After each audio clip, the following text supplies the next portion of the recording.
আসসালামু আলাইকুম, সবাই কেমন আছেন? আশা করি সবাই ভালো আছেন। আমি আল্লাহর মতে ভালো আছি। প্রতিদিনের মতো ব্লগ নিয়ে সবার সামনে হাজির হলাম।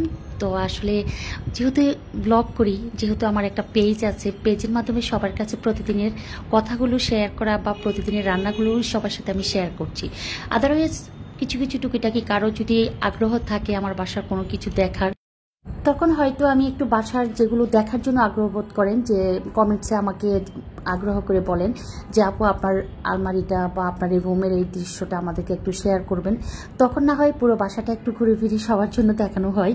তো এমনিতে প্রতিদিনই রান্নাগুলো বেশিরভাগ আমার শেয়ার করা হয়। প্রতিদিন আসলে আমরা যারা গৃহিণী, যারা হাউস ওয়াইফ, যারা রান্না পছন্দ করি বা রান্নার কাজে আমাদের দায়িত্ব থেকে যায়, তখন সারাদিনের রান্নাটা হচ্ছে আমাদের একটা পার্ট। যে রান্না করাটাও কিন্তু কষ্টের, গুছিয়ে এবং সব কিছু প্রেজেন্ট করে এবং সবার সামনে সব কিছু যার যার পছন্দ অনুযায়ী রান্না করে দেওয়াটাও কিন্তু একটা কষ্টের বিষয় হয়ে যায়। তো আসলে রান্না করতে করতেও কিন্তু কষ্টটা চলে যায়। তখন যারা যেটাতে পারদর্শী তারা কিন্তু সেটাই বেশি পারে। যেমন করতে করতে মানুষ অভ্যাসে পরিণত হয়ে যায়, বা মানুষ অভ্যাসের দাস দুটি। যেমন যে কোনো কাজ না করলে কঠিন, করতে পারলে সহজ। তো এই তো সকালবেলার আজকে একদম শর্টকাট অনেকগুলো তরকারি কেটে কুটে ধুয়ে আমি রেখে দিয়ে আসলাম। আর হেল্পিং হ্যান্ড যে ছিল নূপুর, ওকে মাছ ধুতে দিয়ে আসছি। এদিকে হচ্ছে আসলে রাস্তার পাশে বা রোডের পাশে যদি বাসা হয়, রোডের সাইডেও যদি বাসা না হয়, 15 দিন 20 দিন বা কিছুদিন পরপর যদি বাসার শোপিস, ফার্নিচার বা ফ্যান বা যেগুলো আছে এগুলো যদি একটু পরিষ্কার পরিচ্ছন্ন না করা হয়, তাহলে একদম ধুলাবালিতে মোটা হয়ে যায়, একদম হজবরল একটা অবস্থা হয়ে যায়। তো প্রতিদিনই হচ্ছে আমার বাসায় সকালের দিকে ঘুম থেকে উঠে পুরো বাসা পরিষ্কার করার সাথে সাথে হচ্ছে ফার্নিচারগুলো একবার মোছা হয়।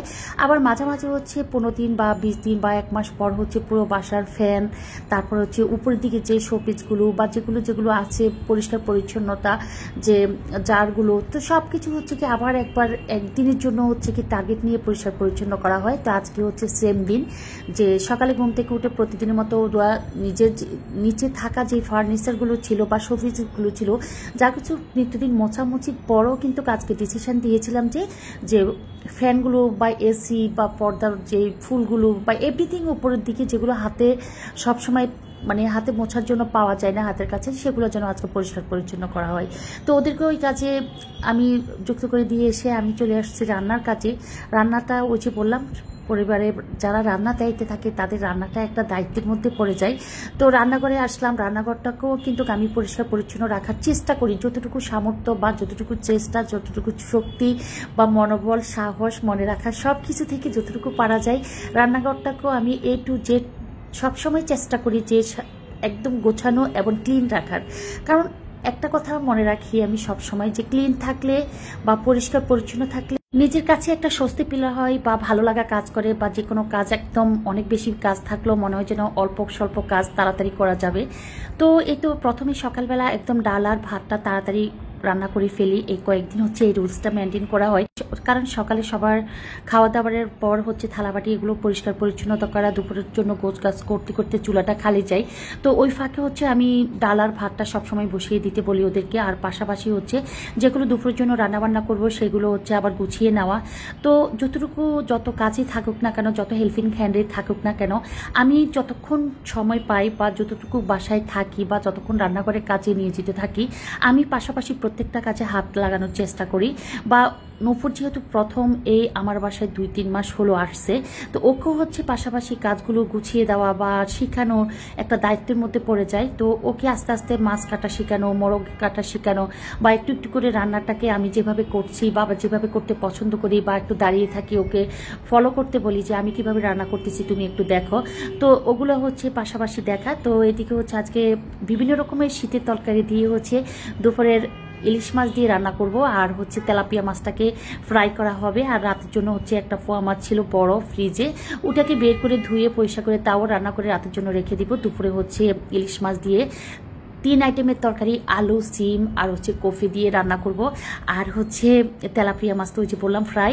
তো অল্প মানুষ থাকলেও ডিসিশন নিয়ে রান্না করলে কিন্তু একটু ভালো লাগা কাজ করে। দুপুরে খাওয়া শেষ হয়ে গেলে তো বিকেলের জন্য একটা রান্না করে রাখলে তাহলে একটু রান্নার কাছে বিকেলেও আসা লাগে না। এটা ছোট হোক বড় হোক, প্রত্যেকটা ফ্যামিলিতে যদি কেউ দুপুরের জন্য, অনেক সময় হয় কি আমরা একসাথে দুপুরে বিকেলে আবার সকালের জন্য রান্না করি, তাতেও কিন্তু খুব উপকার হয়। আবার মাঝে মাঝে হয় কি সকালবেলা একটু ভর্তা বা ভাজি বা রুটি বা ভাত ছাড়া খাবে, সেই ধরনের রান্নাবান্না।